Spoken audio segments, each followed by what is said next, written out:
All right, let's say our La'asok B'divrei Torah blessing together. Baruch atah Adonai Eloheinu melech haolam asher kitshanu b'mitzvotav v'tzivanu la'asok b'divrei Torah.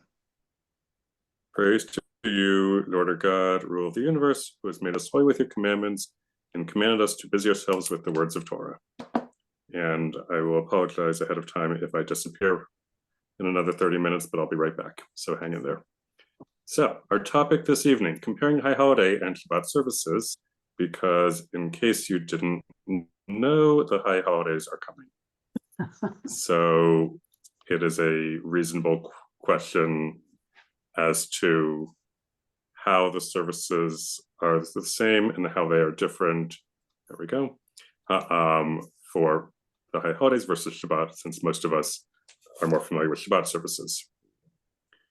So short answer is that the structure of the services are the same. The nusach, the way of chanting the prayers, is different, and the Torah trope is different, and these differences musically help us identify the time of year and the mood for the prayers that we're doing. Additionally, there are Misinai tunes in the high holiday services, and Misinai tunes are considered to be so old that since nobody remembers who wrote them, they must go back to Mount Sinai. In reality, they go back to the Middle Ages in Europe. And some examples would be Konidre, Ashamnu, the Great Aleinu. This is Rosh Hashanah Musaf was the original placement of the Aleinu prayer, and then it got added to the end of almost every other service. We will talk about that. But it's still in Rosh Hashanah Musaf, where we not just bend and bow, but we go all the way down, or at least some of us. So it is the Great Aleinu, and then we have Avinu Malkeinu. Questions about this before we start diving into the actual services?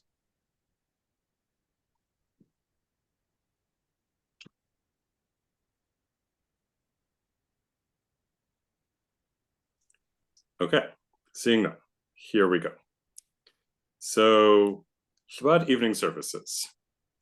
These services start with Kabbalat Shabbat, which is a set of psalms and L'chadodi and Yadi Nefesh at the beginning, meant to welcome Shabbat. After that section, then we have Ma'ariv, or Arvi, the evening service. That starts with Baruch Hu, which is the call to worship. Then we have a creation blessing, in this case, Hama'ariv Aravim, a revelation blessing, Ahavat Olam, the Shema, and a redemption blessing, Mi Chamocha. After that is the Zion Amidah, followed by a mini repetition. And then we end with Kiddush, Aleinu, Mars Kaddish, and something at the end like Yigdal. Questions about the structure of the Shabbat evening service?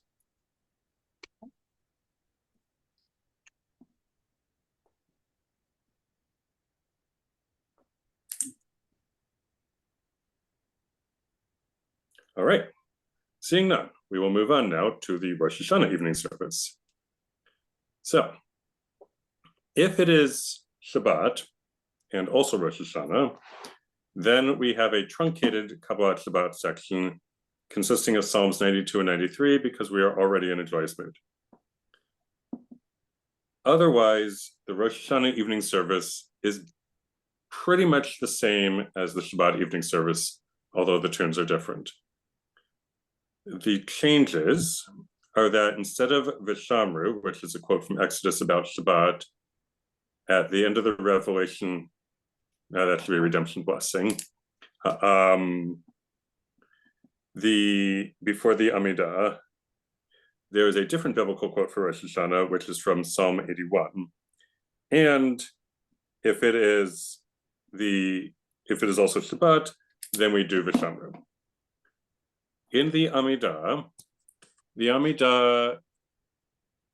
generally contains 7 blessings, unless it's a weekday, in which case there are 19 blessings. So every time the first 3 blessings are roughly the same, the first 2 are pretty much identical. There is a blessing about our ancestors, called the Avot Perek blessing. The next blessing is about God's power, called the Gvurot blessing. The third blessing is about God's holiness, called the Kedusha. Then we have something in the middle. Then the last three blessings are also the same. We have a blessing asking God to accept our prayers. We have a blessing of gratitude to God and a blessing asking for peace. In the middle, on weekdays, we have 13 requesting blessings. These are called the bakashot, the requests. On Shabbat, we replace them with one long blessing about Shabbat, because it's considered not polite to ask for things on Shabbat except for peace, since peace is so important. On Rosh Hashanah, we replace that middle Shabbat blessing with a Rosh Hashanah blessing, a long Rosh Hashanah blessing. We'll get to Yom Kippur when we get there. After that, if it's Shabbat, we have the mini repetition of the Shabbat Amidah. And then instead of doing the Shabbat Kiddush, we use the Rosh Hashanah Kiddush with insertions for Shabbat if necessary. And then we say the Shechianu blessing at the end of that Kiddush, thanking God that we survived to make it to another Rosh Hashanah. Also, like the Shabbat services in the month preceding Rosh Hashanah, we say Psalm 27 at the end of the service before the last prayer, which is usually but not always Yigdal. Okay, questions about Rosh Hashanah evening services?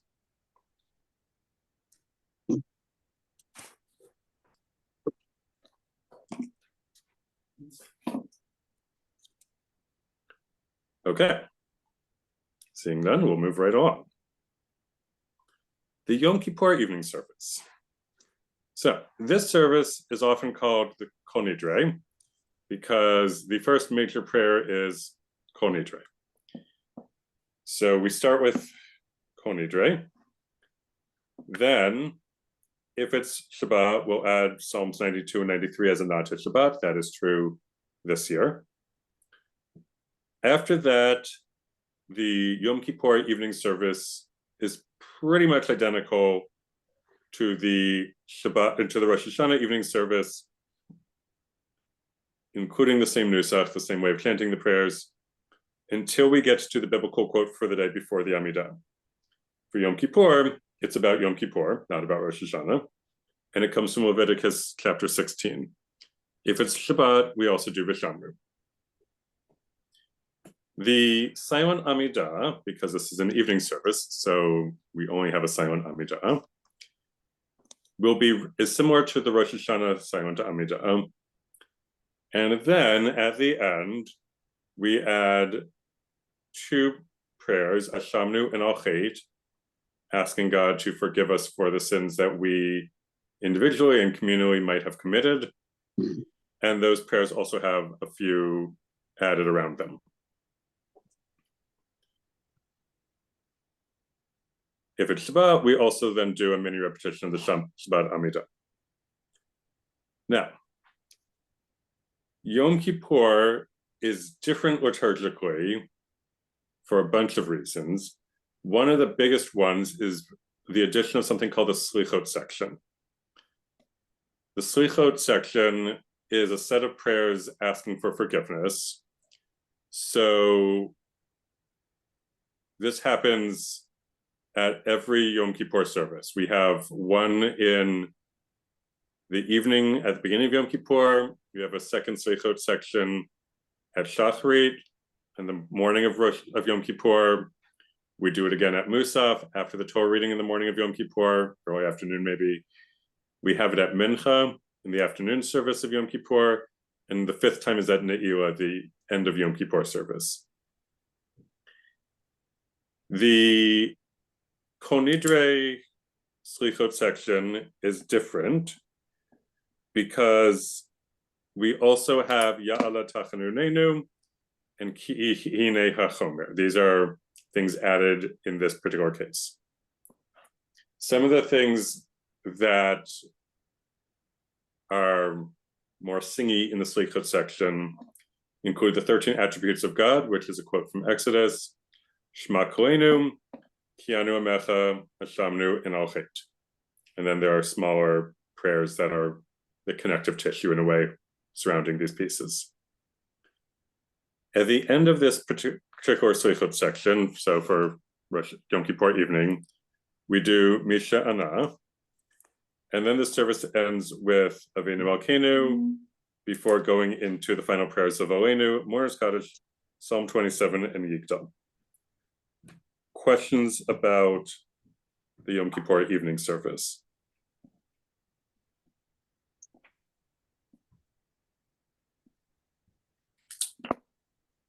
That was a lot that I just threw at you.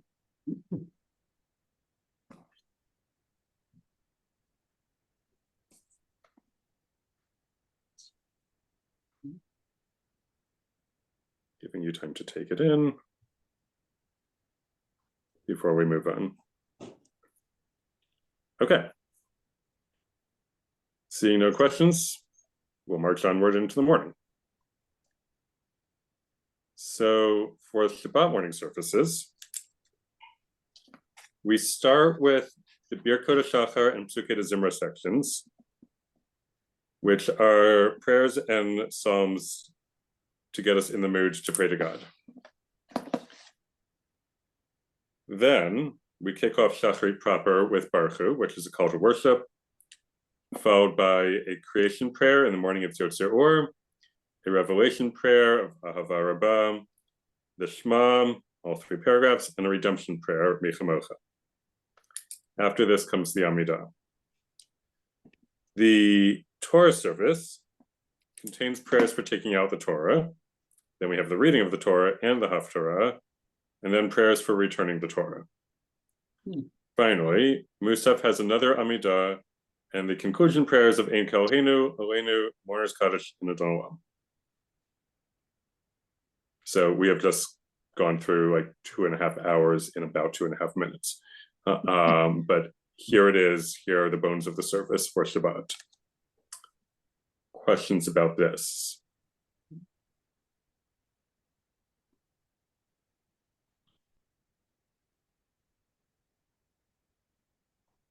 Question. Yeah. You mentioned Mourner's Kaddish at the end. Yes. Depending on where, I guess where I am, there is Mourner's Kaddish possibly at the beginning, and there's a Mourner's Kaddish possibly in the middle before the Torah service. What is the actual rule about where and how many Mourner's Kaddish there should be, or is it just purely at the discretion of whoever's leading the service? I don't know, but I will look into it and send and put this in my follow-up email that I'll, God willing, send out tomorrow. Because, for example, at both Anshe Emet and at Am Yisrael, both places where I pray, they do no. One does Mourner's Kaddish at the beginning, one doesn't do any. And at the Rose Crown Minyan at Anshe Emet, they do 3 Mourner's Kaddishes. At 3. Yes. And I'm just curious as to why these options. It is a good question. A note of interest, David, I was attending for all the time I was in Newport, a small conservative synagogue, and for certain services there would be 2 Mourner's Kaddishes, one earlier on and one towards the end. So it's not unique. The experience is not unique to Mr. Eckstein's experience. Yeah. The fact that you listed it at the end, does that mean that it's a necessary part of the service at that point, and any of the others are possibly discretionary? That is my guess. Okay. Um, I was just curious. it's That's why we're here. Yes, we are here so that you can learn from the things that I'm curious about, and then you can pose the things that you're curious about, and we can all learn from them. If I can hazard something from a long lifetime of experience in all sorts of synagogues, when I have been not at whatever synagogue I was actually working at the time, which were all conservatives until the last one, which was Reform. But in general, when I would spazier, to use the Yiddish term, go from synagogue to synagogue during a vacation period or such, my experience gave me the impression that the more religiously traditional a place was, the more they would actually look for legitimate places to add a mourner's Kaddish, whereas for the more liberal end of the conservative movement, and certainly for the entire Reform movement, well, I should say most of the Reform movement, they're perfectly content to just have one mourner's Kaddish at the very end of the service. So I think it's partly a function of the fact that if you dig deep enough into the history of our liturgy, you can find extra Kaddishim all over the place. It's just that most of those have been dropped by the conservative and the Reform movement. That's an interesting point, because when I was saying Kaddish for, I think it was my mother, I went, typically in the morning, I went to a Chabad service.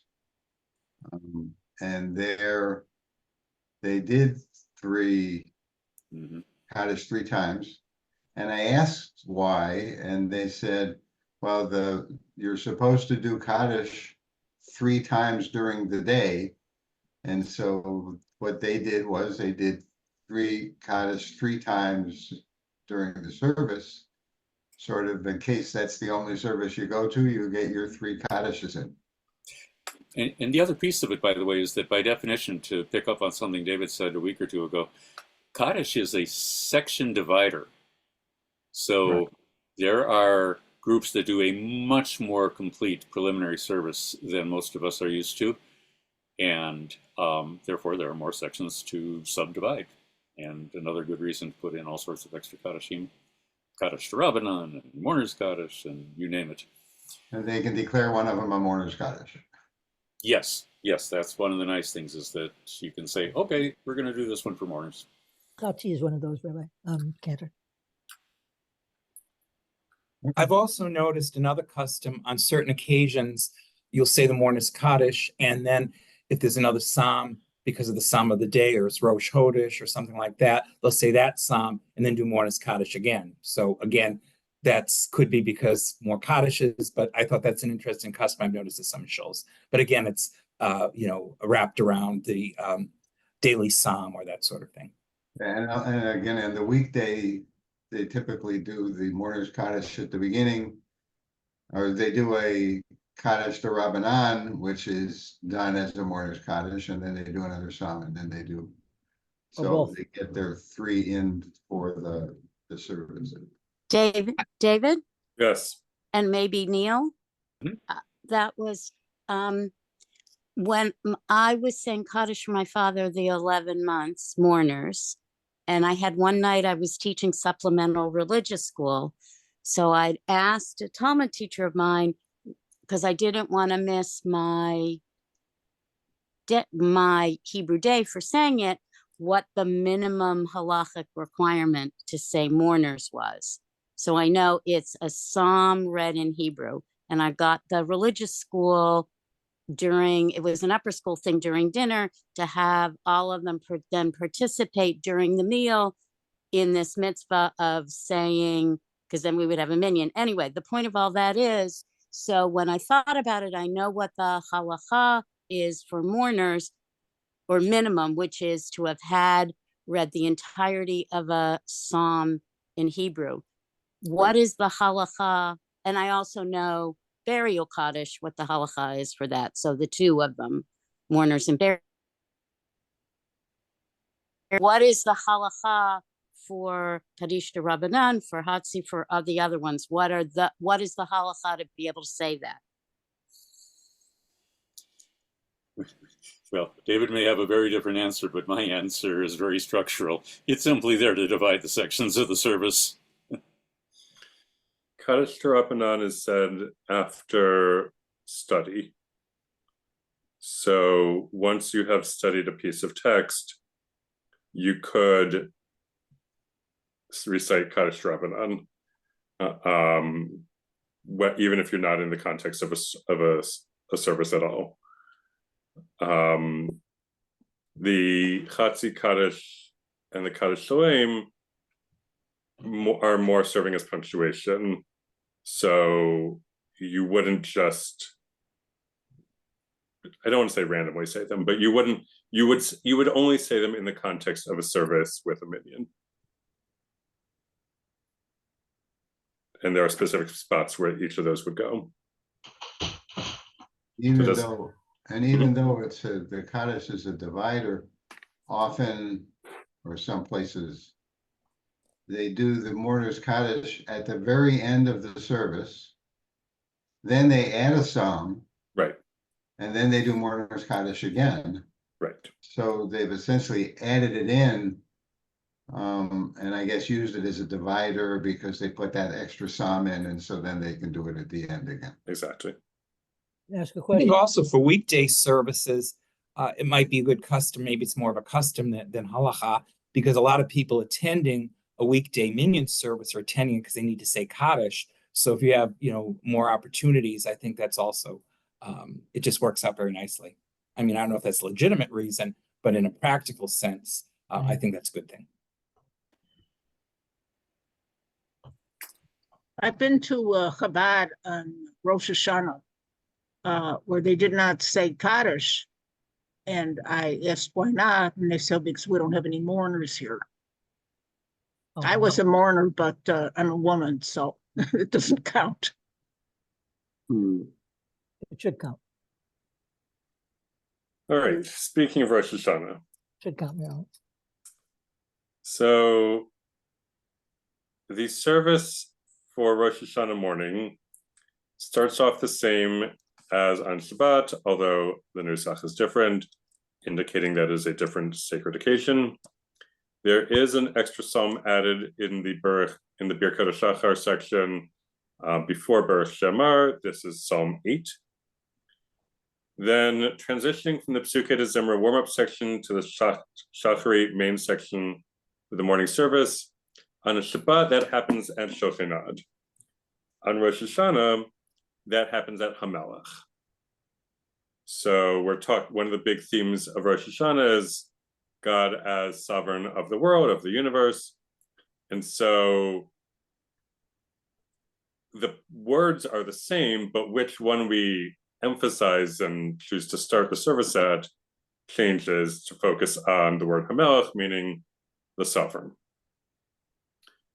Inside the Shachrit section of the morning service, if it is Shabbat, we add El Adon, otherwise we don't. The Rosh Hashanah Amidah is done silently and then repeated out loud. When it is done silently, and actually when it's also when it's repeated out loud, there is an extra line in the Avot blessing, the first blessing, which is Zochreinu L'chaim, and there's an extra addition in the second blessing, the Gvurot blessing, Mi Chamocha. This will be true starting from Rosh Hashanah, actually starting from Rosh Hashanah evening. But that Amidah is silent all the way through Yom Kippur, and it is also true for the weekday services and Shabbat service in the middle. All right, when the Rosh Hashanah Amidah is repeated for Shacharit, it has a number of insertions before getting to the Kedusha. These are piyutim, which are liturgical poetry, basically, often medieval, added in to reflect the themes. After the Amidah, we do Avinu Malkeinu, Knesset Shabbat, in which case we don't. In the Rosh Hashanah morning Torah service, we have the 13 attributes of God, quoting from Exodus. before we take out the Torah. If it's Shabbat, we don't do that. After the Haftarah, but before the Torah is returned, the shofar is blown, unless it's Shabbat. There's a whole service around this in most machzorim, and a variety of combinations of how the shofar is blown. When the Torah is returned, when we bring around the Torah for everybody to touch and kiss, on Rosh Hashanah we use Psalm 24, with David Mizmor, whereas on Shabbat we use Psalm 29, Mizmor David. If it is Rosh Hashanah and Shabbat, we use the Shabbat Psalm. The Musaf Amidah, after the Torah service, both the silent and the repeated versions has an extra 3 sections: Malchuyot, about God's sovereignty; Zichronot, about God remembering us; and Shofarot, about the blowing of the shofar, each with a set of 10 verses on that topic. And certainly in the repetition, sometimes in the silent Amidah, each section ends with blowing the shofar. Before the repetition of the Musaf Amidah, the leader chants Hinani, which is basically saying, Hinani, here I am. I have messed up a lot. I am not really worthy of standing before you, Master of the universe, but here I am, and please accept my prayer and the prayers of the congregation that I bring before you. In the Musaf Amidah, between the first 2 blessings and the Kedusha, we add Unatan Tokef, which features a section about who will live and who will die, and all the different ways that people are going to die, recognizing that not everybody will still be alive by next Rosh Hashanah. And then it has a line to Uteshuva, Utefila, Utsadaka, Ma'avirin et Roa HaGazera, that repentance, prayer, and charity will mitigate the harshness of the decree against us. So whatever's going to happen will happen. But if we have done teshuvah and worked on our relationship with ourselves, and we have done tefillah and worked on a relationship with God, and we have done tzedakah and worked on a relationship with other people, then those 3 axes will help us deal with whatever comes our way in the coming year. After the Kedusha, we do V'chol Ma'aminim. At the end of the Amidah, before Kaddish Shalom, we do Hayom, which is about today. And then the service thereafter is like the Shabbat service. Questions about the Rosh Hashanah morning service? David, I know last year when Rosh Hashanah and Shabbat coincide, of course, as you mentioned, we don't blow the shofar, but we still do the shofar service. Is that adjusted in any way, or you just do everything but the actual blowing of the shofar? I was always kind of curious why we do all of that liturgy and all those pitium, and then we don't blow the shofar. It seems kind of anticlimactic. I was just curious. Yeah. Not sure. I am looking this up quickly in a machzor to see if it tells me anything right now.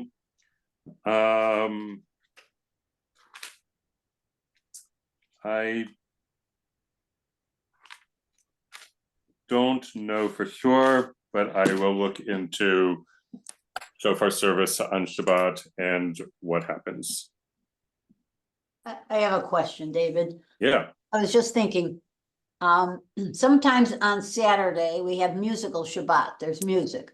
Yes. So is the sound of the shofar not considered music? It's considered something too sacred to be blown on Shabbat? That's an interesting question.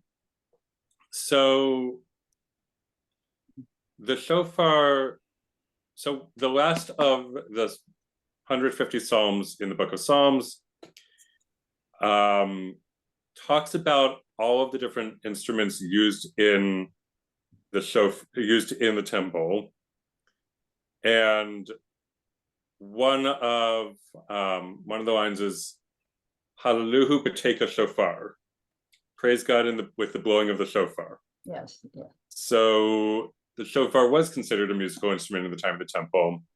The concern about using the shofar on Shabbat, as was just commented in the chat, is that it was about carrying, and that if you did not live inside an eruv, which is a legal fiction that where a string or a variety of other boundaries turns the private domain of carrying inside your house, means that, which you can do on Shabbat, if there's an eruv, then the public domain becomes like the private domain. So then you can carry within an eruv. But because not everybody lived in an eruv, it was decided that it would be simpler to just say, no shofar on Shabbat. Okay. So that's why we don't have it on Shabbat.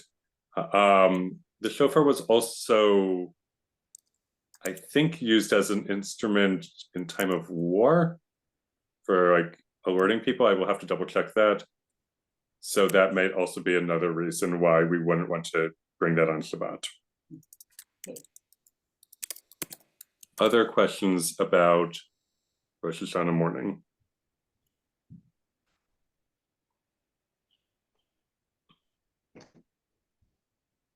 Oh, it's interesting when you talk about the shofar being a musical instrument.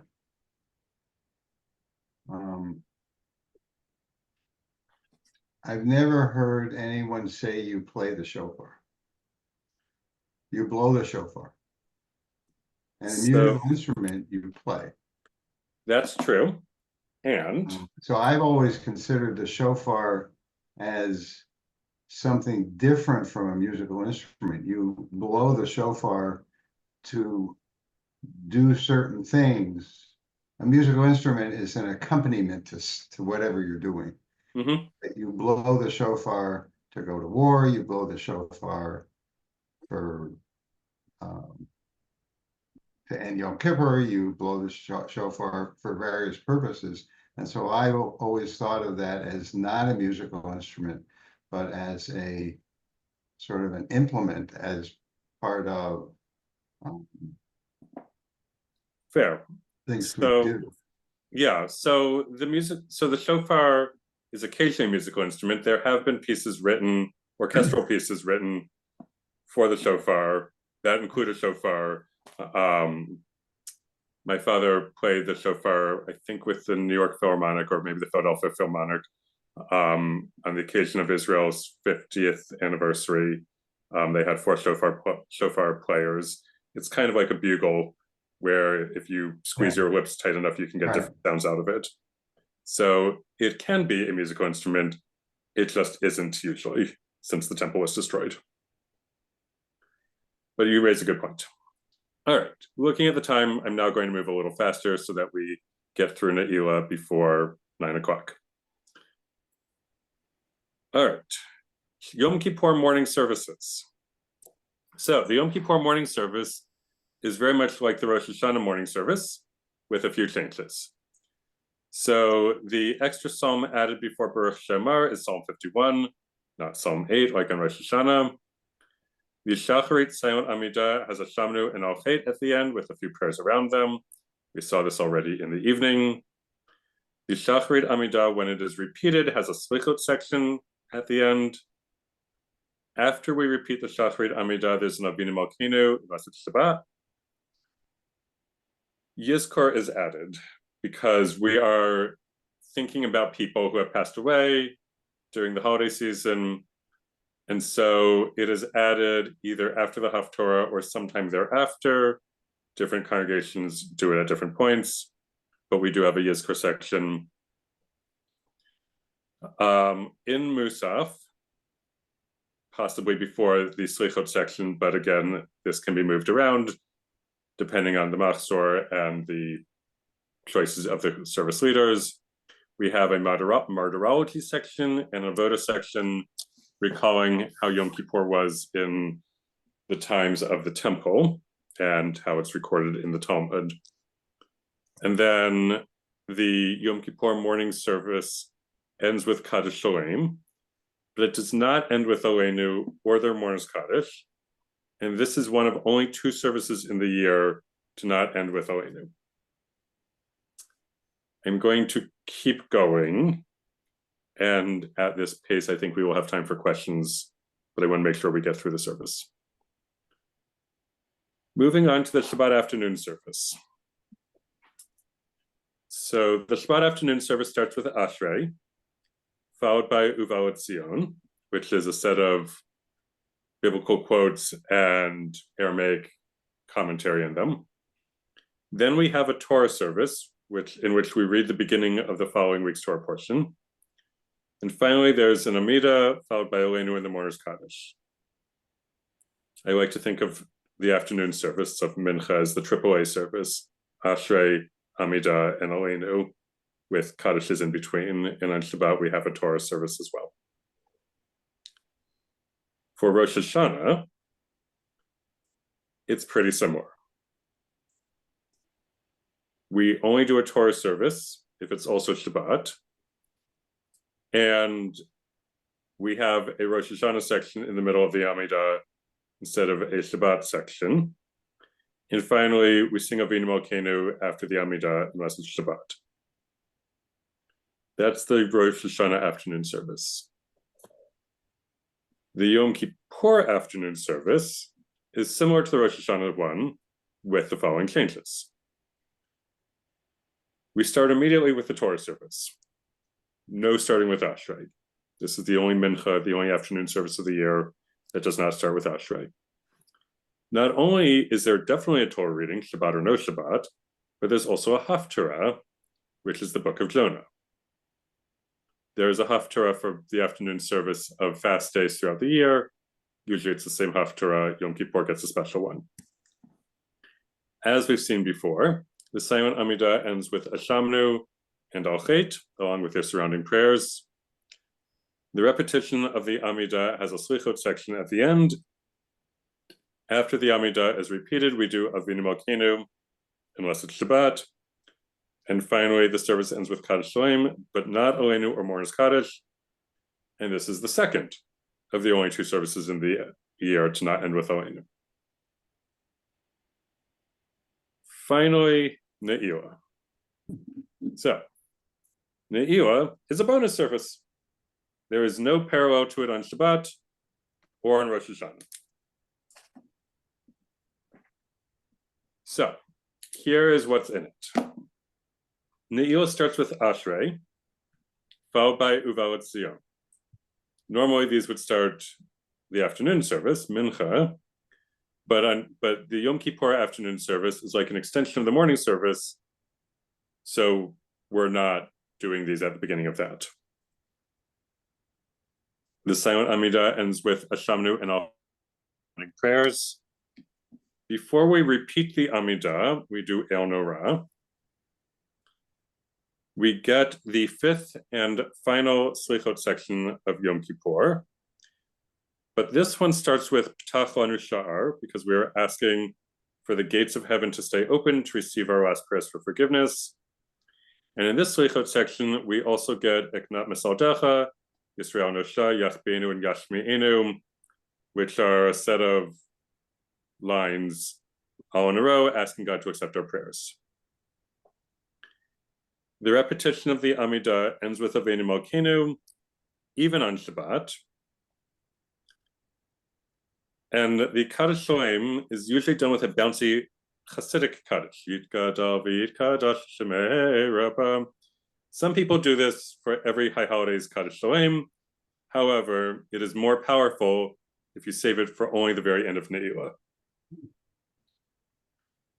Finally, Ne'ilah ends with a call and response to the Shema, reciting Baruch Shem Kavod Malchuto Le'olam Va'ed 3 times, reciting Adonai Hu HaElohim 7 times, and blowing a Tekiah Gedolah on the shofar. After Ne'ilah, we have a weekday Ma'ariv / Arvit service, and then Havdalah, and finally we get to eat. All right. Questions about Yom Kippur morning, any of the afternoon services, and Ne'ilah. David, Yes. several years ago when we were in Paris, France, on Yom Kippur, they did a full prostration several times during the service, and I don't recall if they did it in the morning or just started in the afternoon. And I'm not sure at this point which prayer it was with. Yeah. So, Carol, do you remember by any chance what prayer that was with? It was the Elenu. But we don't do they didn't do the Elenu that many times, I don't think. Would they have 6 times or so? I only remember that they did it at Kol Nidre and that the next day. I don't remember multiple times during the day. Can I chime in here, seeing as how I do this every year? Sure. So there's the Great Elenu.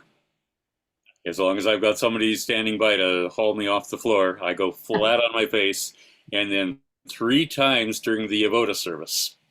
Wow. So, fortunately, I have lost enough weight that they no longer have to find the Jewish congregant football players to haul me off the floor.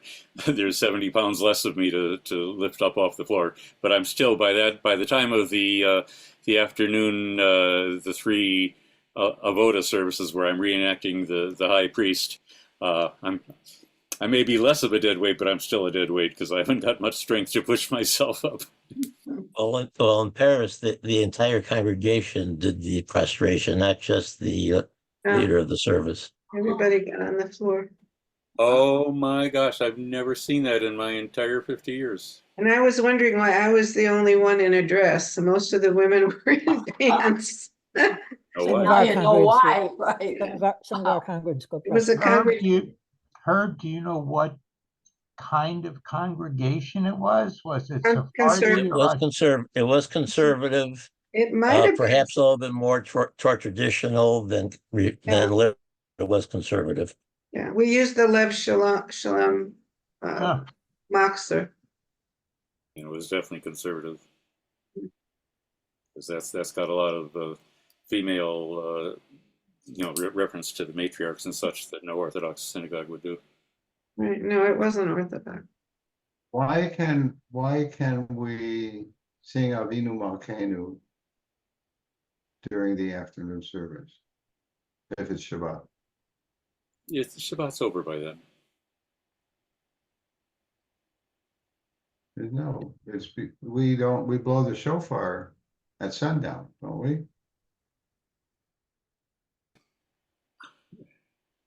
Maybe my services take longer, but it was always dark by the time we got to all that stuff at the end of Ne'ilah. Okay.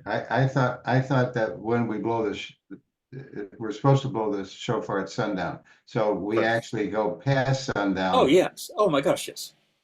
Yeah, I've my entire career I've never ended Ne'ilah before sunset. So it's okay to do Avinu Malkeinu because it's no longer Shabbat. Right. It is between Avinu Malkeinu and shofar. You're looking at about 2.5 minutes. So it's like close enough that if it's kosher to blow the shofar, it's kosher to do Avinu Malkeinu. But you raise a good question, David. Yeah. Again, this year Yom Kippur will be in Shabbat, so when you have Dalah at the end, it'd be like we would do on Shabbat. But when Yom Kippur falls on a weekday, is the Havdalah different than on Saturday night? Not sure. I'll find out. Thank you. David, is there a rationale for not saying the Hashem, the 13 attributes on Shabbat, on when you otherwise would say it on Yom Kippur? Or I'm not trying to get. Yeah, I assume there's a rationale. I don't know it yet, but I will before I send my email tomorrow. It's also true for Passover, Sukkot, and Shavuot. Right. So I've never thought about that question, but I thank you for making me think about it now.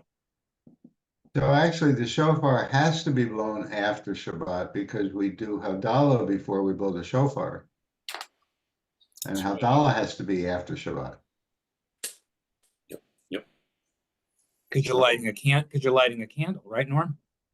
Well, yeah, well, it's Havdalah, it's after. Right, exactly. But folks, there's so much stuff in the service. I never put those two together. There's so much stuff in the service. It's almost impossible to. I'll never forget leading services in Canada. The president of the synagogue started out by being appreciative of the fact that I was kind of moving it through Nila. But then she took a look outside and she said, she ran back in, ran up to the beam and said, "Cantor, you got to slow down your Nila. It's not dark enough yet." Never forgotten that. That's funny. All right. There's one more section of our source sheet that I want to show you, and then I will let you explore it on your own when I send this out tomorrow.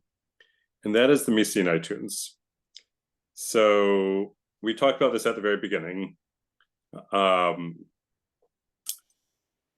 many-eth tunes are the tunes that are so old that people have forgotten who wrote them, and they assume that they came down with Moses at Mount Sinai.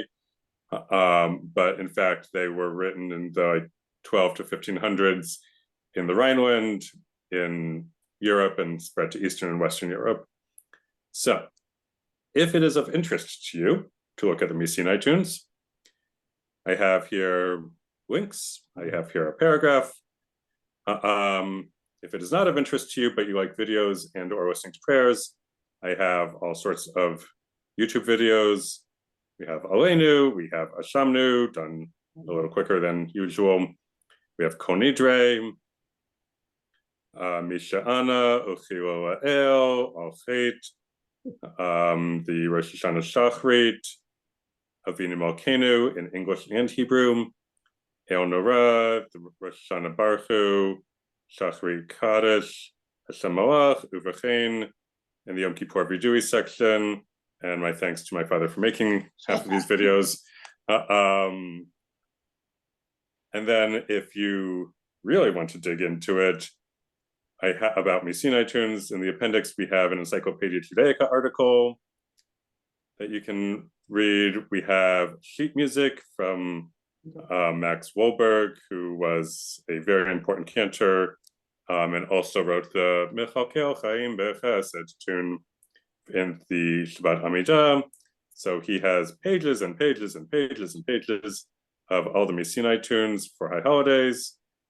And then I took a picture from a book in the Har Zion Library, Synagogue Song in America by Joseph Levine, who I believe was Max Wohlberg's student, and my father was his student, and I'm my father's student, and you're all my students. So this puts you in the direct chain of transmission from Max Wohlberg down to you.